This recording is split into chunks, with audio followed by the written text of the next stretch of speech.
Welcome, everybody, to another episode of Hardin Local Weekly. Glad to see everybody here on October 14th, shortly after 1 p.m. Get everybody on.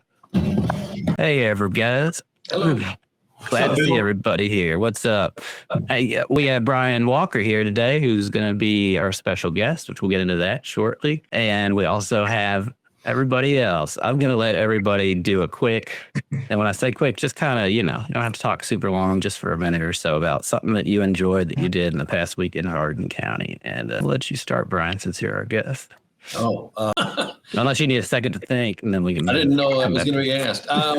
Basically, just kind of had a quiet week. A lot of stuff here at work, but at home, just pretty quiet. And got a lot of fall decorations put out. My wife was pretty excited about that. So that's great. What about you, Nate?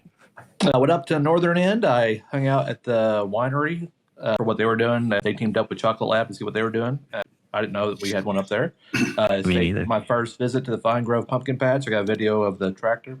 And I liked it. It was neat, very easy to get to. And then went back to Radcliffe that night and went to our friends at the Haunted Theater. Paula Boutwell, they put the ring of shame on me and Courtney so they didn't scare us to death. So we survived because I'm not a very scary person. Mickey's not so scary. He's too scary for me. So, but it was fun. The actors enjoyed I think everybody worked there enjoyed what they did. Everybody that we met had a great time. So it was great theater. I love the animatronics. I love the workers.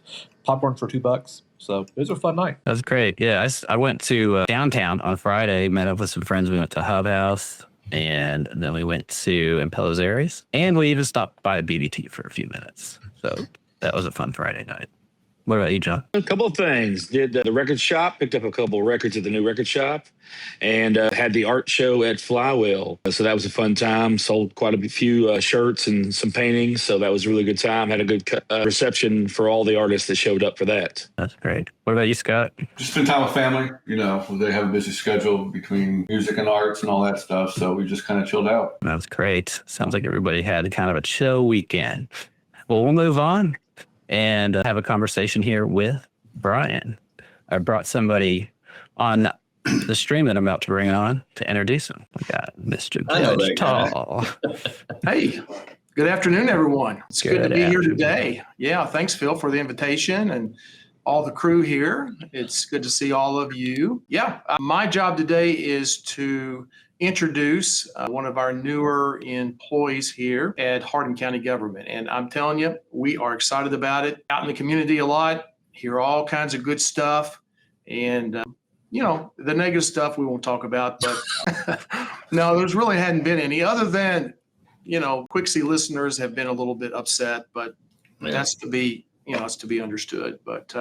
But yeah, very excited about Brian. Brings a wealth of knowledge, years on radio and all kinds of other life experiences and other jobs that he brings. And so we're very excited about this. And of course, some of the goals that we have here at Hardin County Government is to increase transparency, increase communication. And part of that is education too for all of our citizens in Hardin County of what kind of things are going on in the county and what are we doing with our tax money if we want to get right down to it. And so these are important, and Brian is going to take us to even a whole new level. We've been working on it for several years now and pushing up into one of the metrics and I'm kind of a data guy, so I kind of look at some of these things. But one of the things that we look at is Facebook and how many followers we have in just 3 weeks. Okay, and Brian, he can brag some about it, but I know it's been a kind of a joint effort with several departments and how he's been able to reach out to other departments here and say, hey, if you've got something going on or something that we need to talk about and communicate with Hardin County, then let me know. And so he's gotten some good input in that. But in just 3 weeks, for instance, we've increased our followers up to 400. So that's a pretty impressive thing, especially since Brian is really just onboarding still learning about Hardin County government and what we do here. So he's been going around all the different departments and understanding more and more about what they do, what their needs are, how they need, as far as communication, how can we do better? And so already just all kinds of positive things. And so I really can't say enough positive about Brian. We just support him fully, and he's just a great addition to our team here at Hardin County Government. Thank you. That's great. That's a great introduction. We'll go ahead and move Brian over here front and center. Excuse me, y'all. Let me take a drink of water for you. All right, Brian.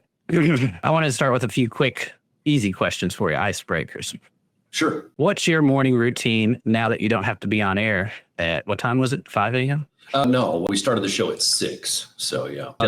Has it changed much, or you still do the same way? It's about a 2-hour shift. Instead of getting up when I did, I get up about 2 hours later. But still, the rest of my morning is about the same. Instead of starting a show at 6, I start here in the office at 8. So it's my sleep cycle's a little weird. I'm still waking up kind of on my own. Some mornings, and I look at the alarm clock and go, ha ha, and I go back to sleep. So. That's great. That was my next question. Who wakes up first? You or your alarm clock? I still usually, I don't know, I always kind of wake up in the middle of the night and look at the clock. And I think it's just a paranoia about being late for work, because when you do what I did for so many years, you really can't be late for work because like there's a live radio show. So there's always been this little built-in paranoia in the background. My wife actually gets up before I do. So sometimes I'll hear her, but she's actually pretty quiet. She'll sometimes get up, get ready and leave, and I won't even know she's gone. I usually wake up with the alarm clock, but then I go back to sleep. Gotcha. Over this past month or so, 6 weeks or however long this has been going on, what if your life had a theme song, what would it be? I'm a music guy, and I can't come up with something off the top of my head. I don't know the answer to that, quite frankly. And I've been thinking about it since you sent me a couple ideas on what we might talk about. But I'm kind of listening to a lot of music I haven't listened to in a while because, not working in radio, I can just play what I want to play. So I've been revisiting a lot of 90s alternative stuff. So, something grunge, I'm sure. Whenever I think of 90s, but it's not really 90s. To me, it's 90s, like Lifehouse.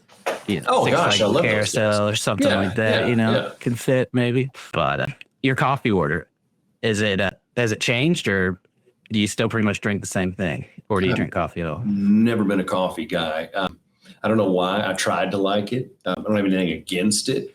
But after I got on a diet several years ago, because my doctor goes, hey, you're diabetic, lose some weight real quick. I started drinking unsweetened tea. So if I want a caffeine kick in the morning, I don't even do it every morning. It's unsweet tea. Mm-hmm. Oh, that's interesting. I drink either an energy drink or an iced coffee, even when it's cold out. I can't do the hot coffee. I don't know why. I'm not a hot drink guy, really. I mean, I tea occasionally, like some green tea with a little honey in it, but that's a wintertime thing. Mm-hmm. So I kind of split up these questions to review a little bit about, your past at Quixie, and then we'll transition into your county government, and then just a couple personal reflections, closing connections. Sure. So we'll kind of just move through there. And Judge Tall, if you got to go, you can stay, or if you got to go, you can go, or you can stay around if you have anything to add in, you know what to do. Okay, I'll hang in as long as Brian's on here. All right. And then the rest of you guys back there, I know nobody can see you, but we can still hear you. So, if you need to chime in or have questions too, I can bring you back. I can bring you on for your question. So anyway, the man behind the mic, that's what we'll entitle this section. You spent years being the voice people woke up to, but who's the person behind that voice? What grounds you when the mic is turned off? My faith would be very, very high on the list. But my wife, we've been together for a little over 26 years and married for 23. And of course, our kids, Keegan and Addison, they're 19 and he'll be 23 next week. They were always my support system. And with radio, your hours are a little weird and you spend a lot of time on the weekends and holidays and at night going to events, and they always understood when I had to miss things or couldn't be there for it. But, just the whole job is just weird because you're selling yourself every single day and you're promoting whatever the image is of the station. And specifically with Quixie, very community minded and very much about keeping people not only entertained, but 7 newscasts a day. I mean, it's something that there's a lot of pride in that for that station. And I was very glad to be a piece of that. It's great. So your family, your faith, and your work. So you and Tricia built something special at Quixie. I know you guys won a lot of awards there. What do you think it was about the two of you and your all's connection on the show that made it work so well? First and foremost, she's the best partner I ever had in radio or in a job or anything. And I cannot say enough good things about her. She is incredibly intelligent, and she also is just kind of down to clown around. So, the intellect is coupled with a good sense of humor and a great sense of timing. We actually were friends with one another before the show got going, because I had been at Quixie for about a year and a half and was doing the afternoon show. She was doing the morning show on the Wolf. And, we just got to know each other. And we're in the same age bracket. She's younger than me. We've both been married to our folks about the same amount of time. Our kids are the same ages and went to the same schools.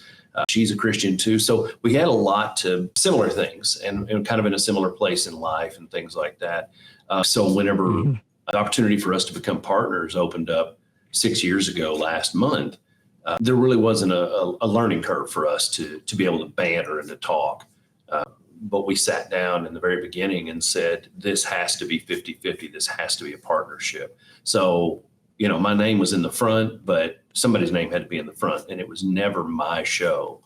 And I got to stress that, we had the success we had because it was the two of us together. Yeah, I tend to agree. I think that's great.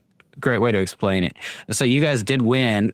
How many of the morning show awards while you were there? Was it 5 or 6? So we were eligible to win it 6 times because we had 6 full cycles of years in there. We won it 5 times. We were nominated 5 times. One year we weren't nominated and we did not. And I want to, if you give me a second, I can explain. The pride that we have in that award is a little more than what people might think, because it wasn't awarded by the community and it wasn't awarded by our peers. It was not even voted on by people in the state of Kentucky. So, and Nate can speak to this a little bit himself with journalism awards as far as writing, press awards. When you put your submissions together for the contest, you send those into your group. In this case, it'd be Kentucky Broadcasters Association. They then package that, send it off to another state, and then that group goes through and they end up picking their finalists. And then those get sent on to yet another state where of those finalists, they pick the winner. So 2 different groups of people in 2 different states that have never met us. They don't know us. They don't have a positive or negative experience of us. All they've got to base on that show is a series of photographs, a 3-minute sound clip, and a write-up explaining what the show is and what the concept is, and distilling a year's worth of audio content down to 3 minutes is possibly the hardest thing that I've ever done in my life. And, Trisha put hours into that every year. She would make crib notes and say what we thought were some of the better bits. That's interesting. I wasn't aware of that. I knew it was Kentucky Broadcasters Association, but I had no clue that it was from, 2 different states of radio people. So that does make it sound even more. Yeah, because if it's a guy in Bardstown and Bowling Green, and they're like, oh, I like that guy, he's pretty great, but probably wouldn't have worked in our favor if it was Kentucky, because people do know me.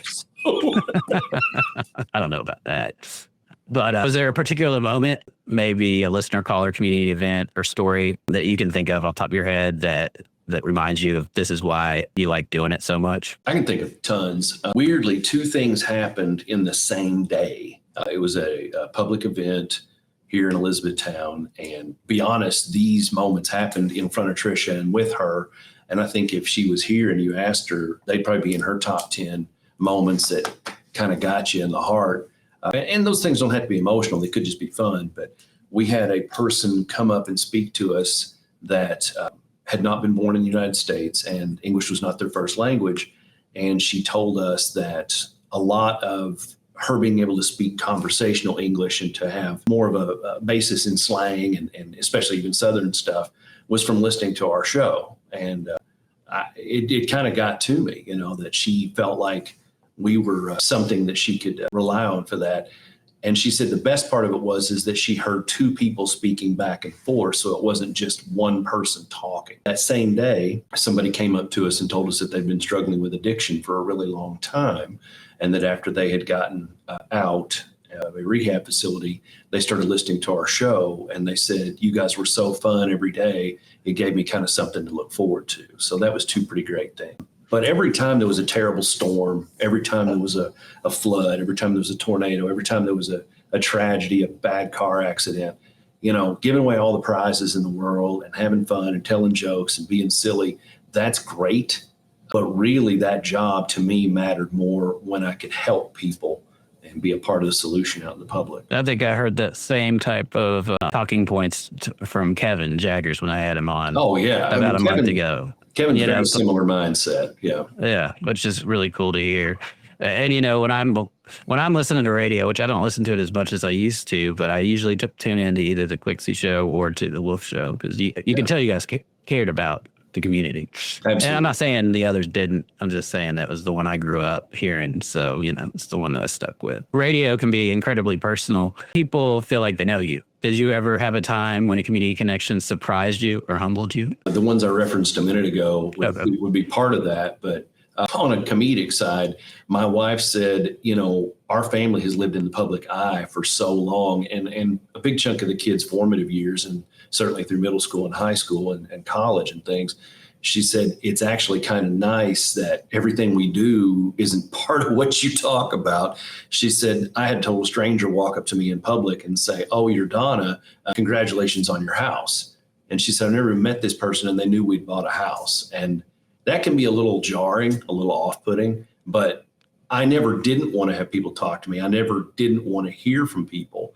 But it is odd because you're in their lives and they know you, but you possibly never even met them. And they know all about you. And I don't feel like I'm a celebrity or ever was, but I can see how you run into a famous actor or somebody, picture what little piece of the world I was in, and then multiply that by 1 million. They don't have any privacy. So I enjoy it. I enjoy talking to people. And when people give me feedback, good, bad, or otherwise, on my public persona, I always liked that. Yeah, I can relate to that. What's something that you never shared on air that now feels safe to say, if you have anything, something that shaped you, maybe something that shaped you, maybe, but didn't fit into, 30-second segment on radio or whatever. I don't know if there's anything. I touched on it a long time ago, but I never really spent a lot of time on it. But I have a lot of fear, fear that I'm not good enough, fear that I'm not a good enough husband, fear I'm not a good enough dad, or a good enough friend, a good enough person. That's where faith comes in. But I don't want to be somebody that people need and that they can't count on. And I don't know, sometimes I just don't feel like I give as much back as I take from people. I can understand that. I think I call it I've been working on a journal for my own life story, and I think I called it imposter syndrome, something like that. That is a really, really good way of putting that. And there were days that I would come in and try to do the show, and in my heart, I'm in a bad place. Not because of anybody, just, you just get those days. And sometimes it just is days and days of just like I'm faking my way through it. And the mic would come on and it was, hey, but in between those breaks, it was just, there's those days that you just pulling it through because you have to. And I think a lot of us do that. The more that I've opened up about those sorts of things, the more I've had friends or family say, hey, that's not that rare. Yeah. You just think it is because you never told anybody else. But thank you for sharing that. I think that can connect with some people that are watching. So let's move on to county government and kind of pivot away from your past into your future. You've been you've gone from talking about the community to working directly for it. What pulled you towards public service? What was the why behind this move? I think more of what I was talking about the importance of radio and the days that matter the most. I'm very comfortable being in the spotlight, but I'm also very comfortable kind of in the background and making things happen. And the job in radio, I think a lot of people are mistaken that show is all you do. That's really only about 50% of the job. There's so much more that goes on. And everybody that's on the air, especially in a smaller market like this, everybody has numerous other responsibilities and tasks and assignments and things to do. So I feel like where I'm at in my life right now, the positives I can bring by being a face for the community or a voice for the community and getting those information pieces out and those stories. And I think it really hit earlier this year when we had the terrible flooding and the devastation from that, we were able to get that information out on the air. And then as this opportunity came open, I reflected back on that, and I'm like, I can be that guy in a bad situation. I've done it for a long time, but I can be somebody that can be counted on to tell those stories and to shape what happens and how people see it and how they view it and how they understand it. So I guess long explanation there to a very easy question. I just want to be able to help people, and I want to do those important things every day because this job is always important. Not that radio's not, but we're not giving away concert tickets over here. I understand, and I think you kind of answered my next question, which was how did your years of storytelling and connecting with people prepare you for this new role as communication officer?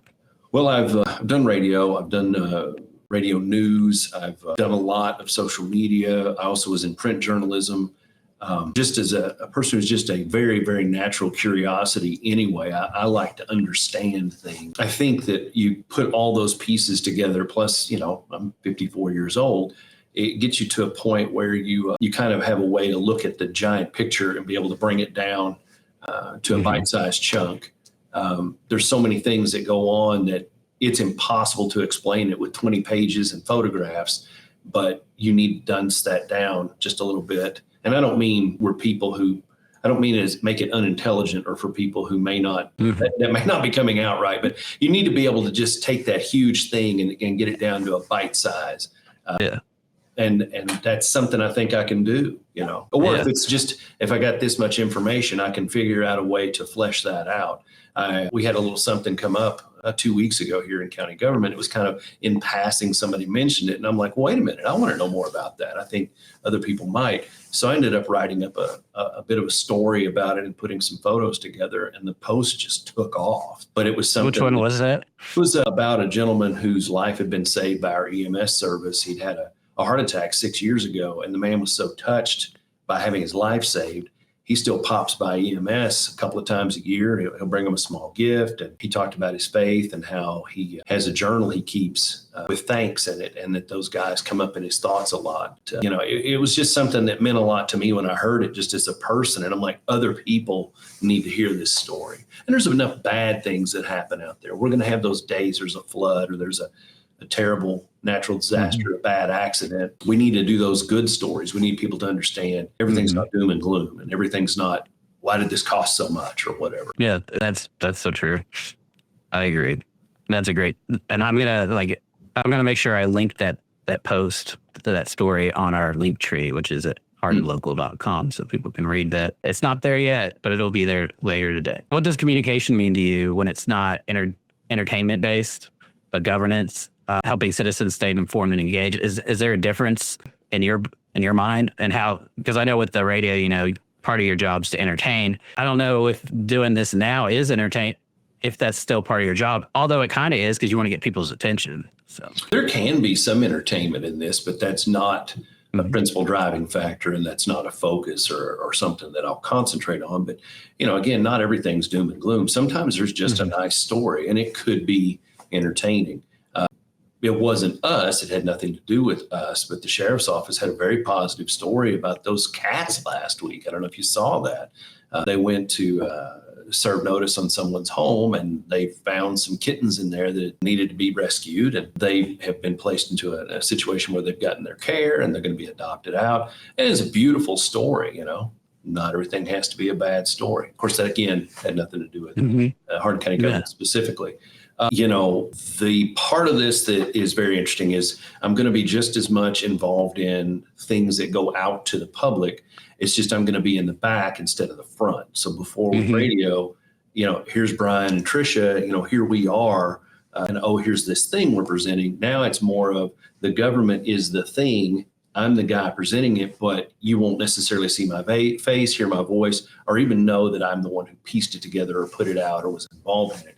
And if you see me on TV, or, it might be because something bad's happening. So I feel like this can be a fun thing, but that's not the priority for it. Yeah, definitely. I think a lot of people see, especially on social media, they see government posts or things like that. especially local government, it's so formal or distant to where maybe it doesn't connect. So I commend you on this, the one story, about the EMS, and I'm sure you'll be doing a lot more of that, because I think that'll help bring more people. Well, I'm working on right now. The jail is down in Glendale right now, and they're painting and they're doing some work on the fire department building there and getting that ready, not only just for day-to-day usage, but Glendale's got the Crossing Festival this weekend, and that's a huge spotlight and spectacle on one of our most beautiful places in this county. And I picked up on that, and I'm like, okay, this is something the public should see.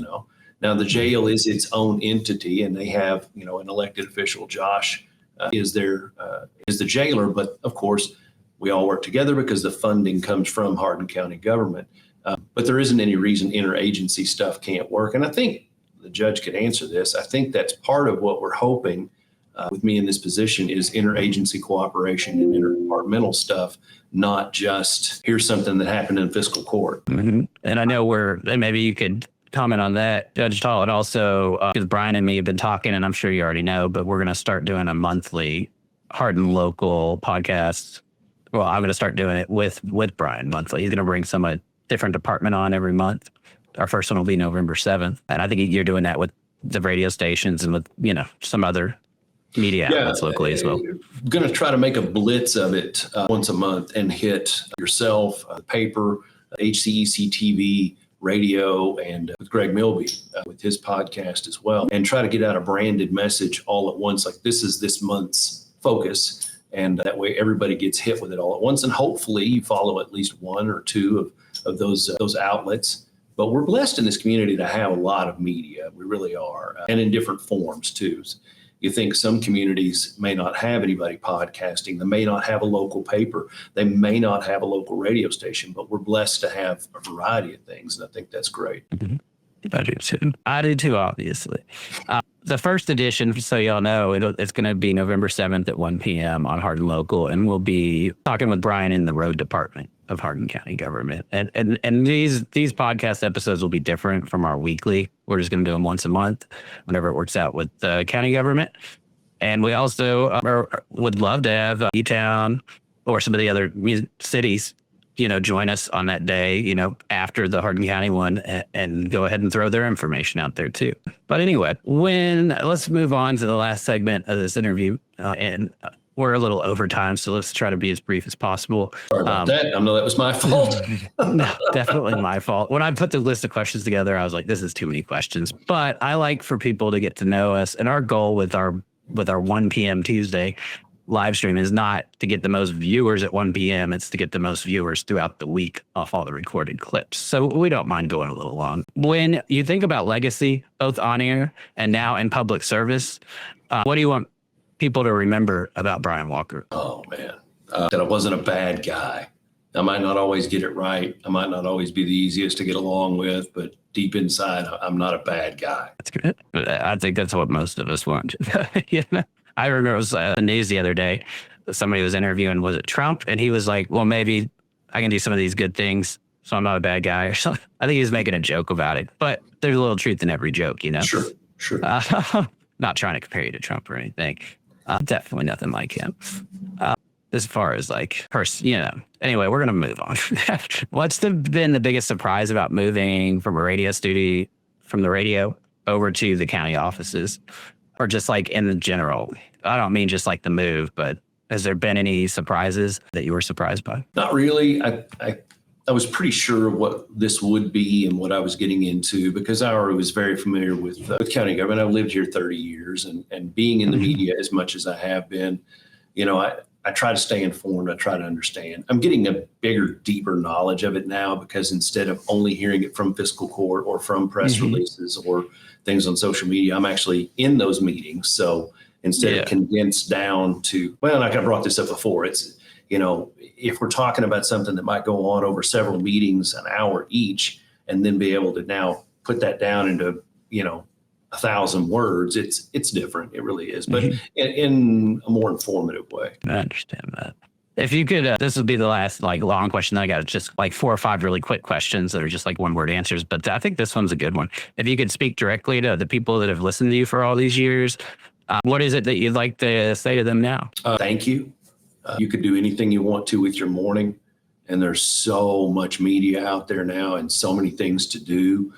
The fact that anybody thought enough of me and Trisha together, especially, to want to spend some time with us with our fun little local show. We tried to inform and entertain and give away prizes and be serious when it was needed. But thank you. It's flattering. Great. All right. Here's just for fun, as we're done. Favorite local restaurant for breakfast? Brian Walker and Donna Walker's house.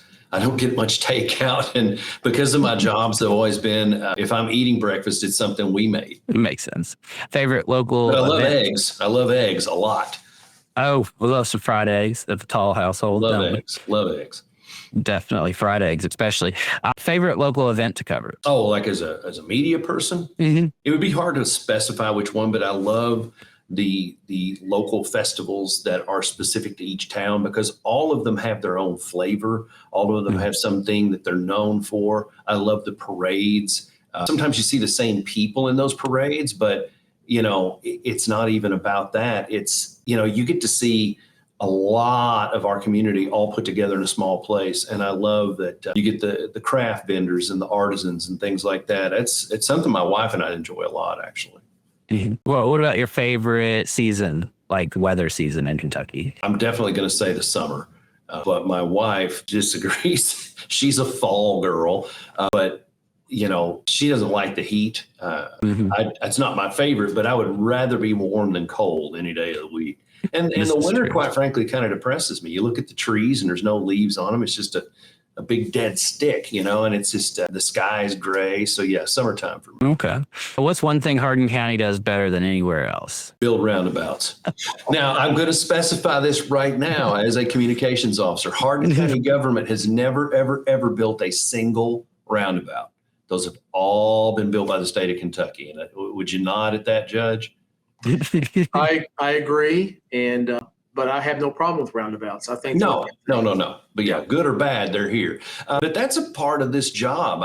Somebody in county government said something the other day, and they're not involved in the fiscal court specifically. And they said, "Well, all these roundabouts we built." And I'm like, "We didn't build any of them," and they didn't know that. This is true, and I think that like them or love them, we just didn't do it. So. And I think that's a great segue into reminding everybody to come back on November 7th at 1 p.m. when we talk with the road department. You can ask all the questions you want about roundabouts, even, and to be quite honest, the more I've seen those roundabouts and driven around them, it's kind of like a tunnel, except a confusing tunnel. There's no traffic light or anything. Well, I can tell you from the data, and I've spent a lot of time analyzing it because of, being in the media, the roundabouts have reduced crashes. They've also reduced the speed at which the crash happens. And instead of getting a T-bone crash at a higher rate of speed, which lead to higher rate of injuries and fatalities, the wrecks are more survivable and the injuries are less. And then those R-turns, people complained about those on Dixie Highway. I don't know if you ever shot out and launched across from the hospital trying to get headed north. It was just like, you were just taking your life in your own hands. No joke. And so many crashes. But they've been reduced because of those R-turns. Yeah. And again, nothing to do with county government. It's just something that I believe in. Yeah, I get it. I'm trying to bring everybody else back on now. Sorry I took up all y'all's time. It didn't take our time. We still got time. But yeah, we thank you, Brian, for joining us. And thank you for having me.